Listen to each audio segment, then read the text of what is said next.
Kjartan Andsbjerg is a researcher at the Happiness Research Institute in Copenhagen and joins us now live with more on this story. They say that money can't buy happiness, so what does? Well, there is no single explanation for happiness, and we know that actually money and wealth means something. It actually means a lot on both national and individual levels. But there are other just as important things, such as the quality of social relations, living a healthy life, having a balanced life, with time for both work and doing what you find worthwhile. So there are several keys to living a happy life.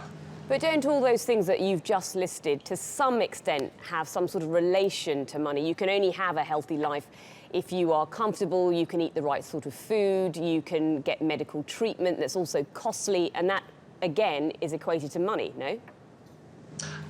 You're absolutely right. There has to be a certain level of wealth in a country, and for human beings, in order to be able to have these other things, and in order for them to be able to affect happiness. But research from the US has shown that after a certain limit, which is around $75,000 a year, an income over that doesn't make you feel happier. Then other things start to impact your happiness instead, and that will be factors like social relations, health, and your spare time. And many of the countries that were bottom of the list included Syria, Afghanistan, Iraq. These are countries that have suffered a lot of war and continuous conflict. The refugee crisis has impacted much of Europe, and Denmark recently passed some tough laws for those seeking asylum. How does Denmark fit into that? The latest numbers don't account for the big refugee crisis yet, because they're sort of lacking a year or two behind. So maybe we'll see a huge impact in the future.